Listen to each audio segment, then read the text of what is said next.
Salam sejahtera Malaysia, denyut nadi suara rakyat bergema di channel ini. Terima kasih kerana bersama-sama dalam channel ini untuk mendapatkan berita-berita dan ulasan-ulasan terbaik untuk seluruh rakyat Malaysia. Bagi anda yang pertama kali bersama-sama dalam channel ini, sila tekan butang subscribe, like dan share. Malaysia kita punya, cintai Malaysiaku, kita jaga kita. Sekali lagi, bagi anda yang pertama kali, sila tekan butang subscribe, like dan share. Kita mulakan berita menarik hari ini. Salam sejahtera Malaysia. Tidak ada harapan lagi untuk siapa-siapa orang yang cuba untuk bermimpi di siang hari untuk menjadi Perdana Menteri. Lagi pula, parti-parti yang lain, kalau kita tanya siapa calon Perdana Menteri, mungkin ada yang perlu mau dicalon, tapi adakah persetujuan daripada parti lain?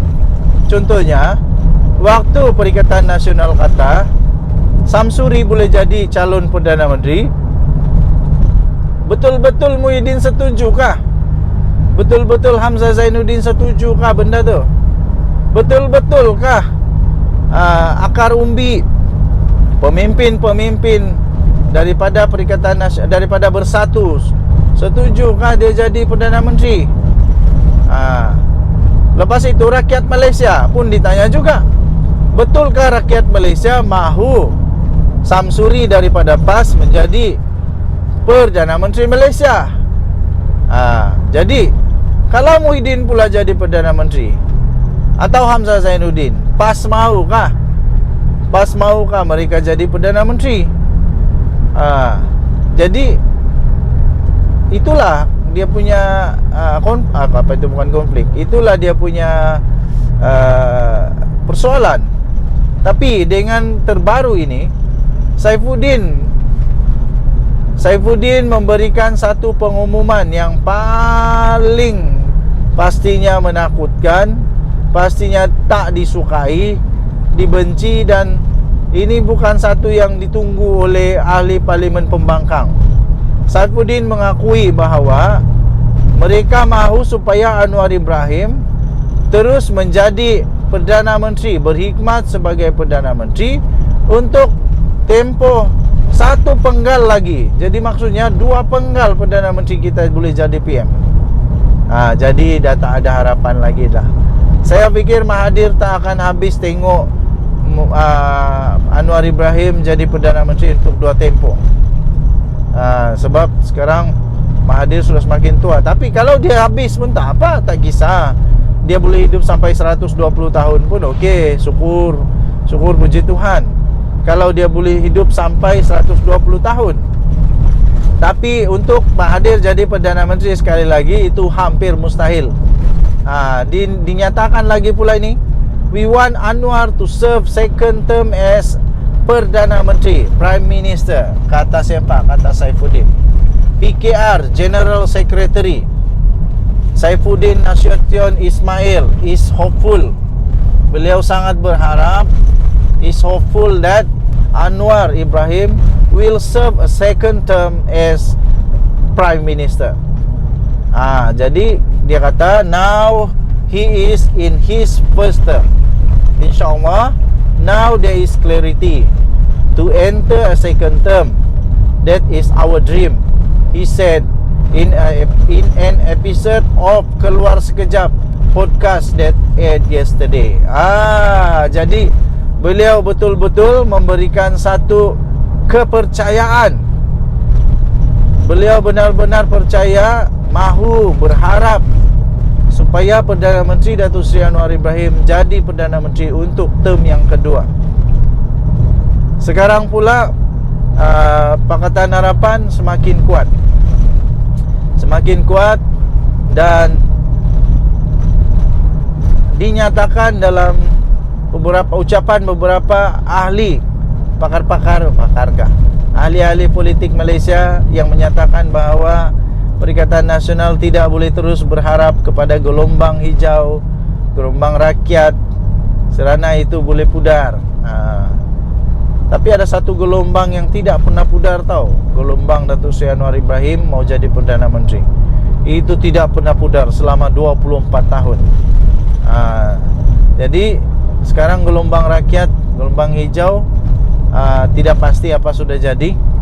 Tidak pasti apa sudah jadi, tapi yang pasti sudah jadi, Bersatu semakin tertekan, terdesak. Banyak pemimpin dia yang sudah didakwa di mahkamah, salah guna kuasa, macam-macam lagi, menantulah, ketua bahagian lah, ada menantu sampai melarikan diri, tak mau balik Malaysia. Jadi layakkah lagi untuk beliau menjadi Perdana Menteri? Jadi yang pasti mereka semakin juga terdesak sekarang ini. Dengan ditambah lagi Kebawah Duli Yang Maha Mulia Seri Paduka Baginda Yang di-Pertuan Agong Sultan Ibrahim, yang sudah naik takhta, yang benar-benar berhati rakyat, yang benar-benar ingin melihat negara Malaysia maju semula sebagai satu negara yang berpadu, yang ada perpaduan. Sehingga Baginda mengatakan bahawa sebenarnya hadiah terbaik yang Baginda terima bukanlah hadiah-hadiah bunga kah, buah-buahan kah, atau apa jenis hadiah pun yang diberikan, tetapi hadiah yang paling mahal bagi Baginda, yang paling berharga bagi Baginda yang di-Pertuan Agong adalah perpaduan negara Malaysia.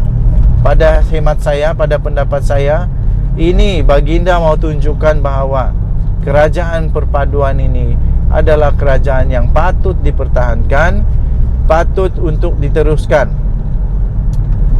Baginda sampai memberikan satu contoh yang saya sangat setuju, kerana saya kenal ramai rakan saya daripada Johor, di mana bangsa Johor, orang-orang Johor, negeri Johor mengamalkan konsep bangsa Johor supaya mereka boleh hidup harmoni, mereka hidup dalam keadaan yang maju bersama. Dan ternyata itu betul-betul berhasil di Johor. Jadi tuan-tuan dan puan yang dihormati sekalian, nampaknya bukan tiada harapan sangat 120% lah, tapi mungkin 99.9% tidak ada harapan lagi untuk bermimpi-mimpi untuk menebuk atapkah, menunggu atap runtuhkah.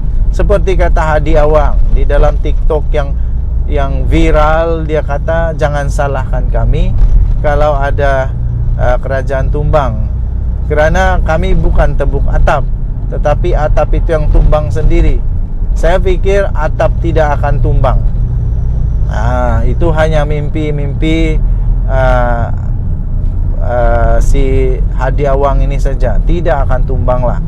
Jadi tahniah diucapkan kepada kerajaan perpaduan, kerajaan Madani ini yang terbaik dalam sejarah, yang mencipta sejarah Malaysia. Buat kali pertamanya ada kerajaan perpaduan, dan hasil daripada kerajaan perpaduan, negara Malaysia semakin bersatu padu.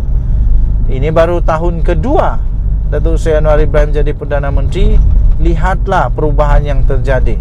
Negara Malaysia semakin bersatu padu. Kita mendoakan negara Malaysia semakin maju. Digarhayu tuanku Duli Yang Maha Mulia Seri Paduka Baginda Yang di-Pertuan Agong serta seluruh raja-raja Melayu. Kita doakan semoga pemerintahan Baginda semakin makmur. Dengan nadi Suara Rakyat bergema di channel ini, jangan lupa tekan butang subscribe, like dan share. Malaysia kita punya, cintai Malaysia aku, kita jaga kita. Bye bye.